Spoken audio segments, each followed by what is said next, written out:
What has the government done about it? They've bought a lot of police cars, I know that.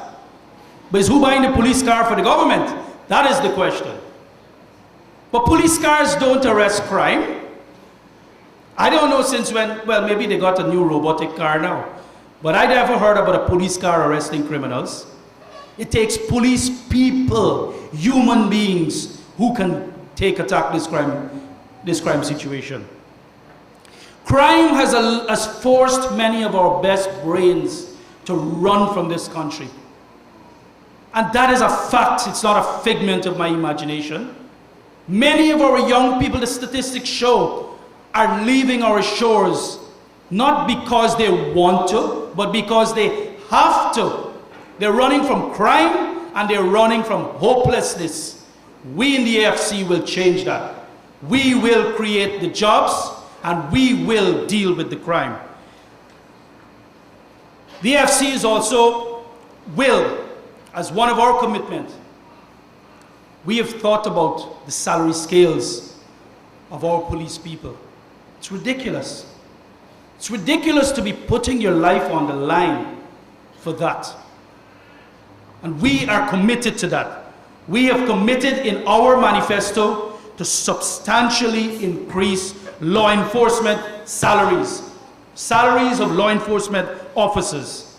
And I've done a calculation, and this is not official, but I will fight with my leadership. 20% should be the minimum we shall give our people. They deserve it in the police. 20% salary increases.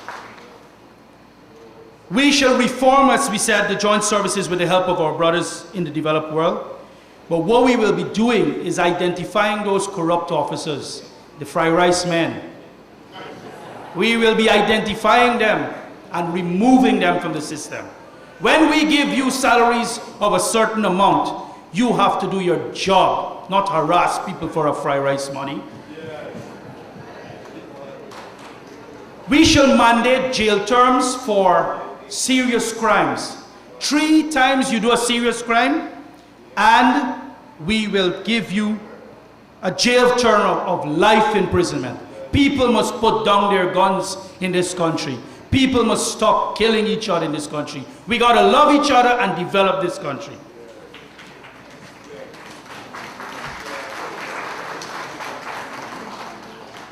Ladies and gentlemen, we will put more police officers on the street because what we have a vision of hiring civilians for desk jobs and let police people do police work.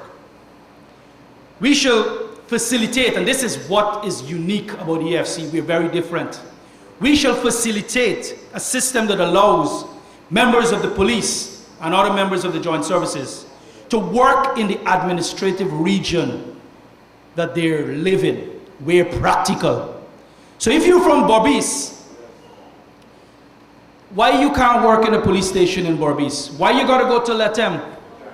They force you to leave, destroying your family in the process. The AFC is all about families. We're not gonna allow that. So we're gonna give people a chance. If it's not practical, then we will try our best. But you can't find a policeman from Morawana going and work in Letem. It is not fair to his family. And we recognize that. We shall, you know, if you read the PPP manifesto, they say they're going to establish a SWAT team. They must be swatting flies. Because I don't know where is this SWAT team. But the AFC will appoint an anti-crime unit in all police divisions. Mandatory, we'll do it. Comprising of GDF and policemen, headed by a GDF officer. It's a unique thing, but we know why we did it. And we are going to get this crime where it has to be gotten. Moving on now, I want to tell you, this is our contract with those families that have lost their loved ones. I just remembered the family from Luzignan who's lost so many souls because of some craziness some crazy person thought. But for those families that have lost their lost one as a result of violent crimes under the PPP and the PNC governments, this is our contract with you. We are going to make your homeland safe again.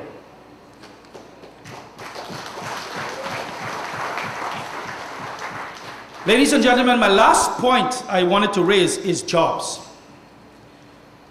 I do not know where the Jagdeo boys got this confused communist-style economics where they said the state is supposed to get their hands into business. The state in Guyana now is crowding private investment out of the country. Private people cannot be able to invest because the government building Marriotts. What business does a government have in building a Marriott? What happened to the private sector? In our books, the private sector will lead industrial development. Our vision in the AFC is to make Guyana the Singapore of the Americas. Hear me again, the Singapore of the Americas, where the private sector will be facilitated to achieve what their true potential are with the right incentives there to push them forward. That dream can never be realized centrally from New Garden Street to the office of the president. We can't do business there. We got to do businesses in the factories and in the fields and in the offices of the private sector. That is where money will be made for this country. In the bauxite towns of Linden. And I'll tell you a little bit about what we have for Linden.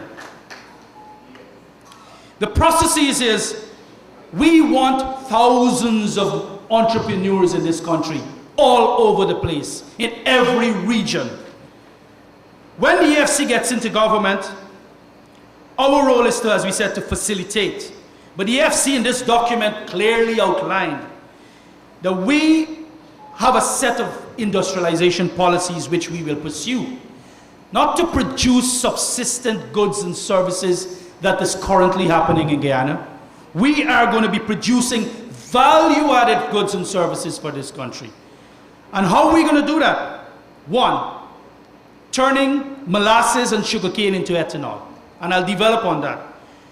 Turning raw sugar into refined sugar, where the price is much higher than what we sell.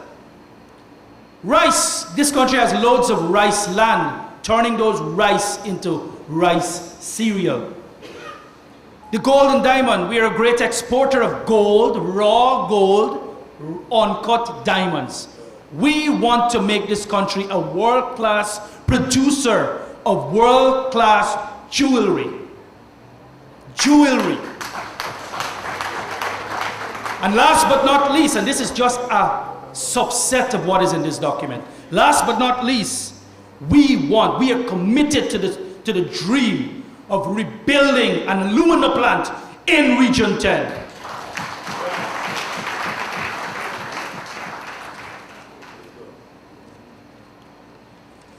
The AFC, as I want to explain those things now, the AFC will build sugar industry based on innovation and sustainability. Ethanol is the answer.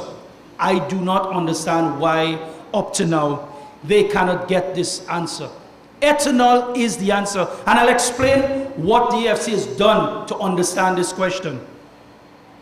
In our Demerara estates, which are all loss makers, we are going to produce ethanol for the local market under a strategy called E+10. 10% ethanol, 90% fossil fuel. That means that we will be now producing fuel locally for a local market. And it means we are going to be importing less gasoline. How do you get gasoline into Guyana? With foreign currency.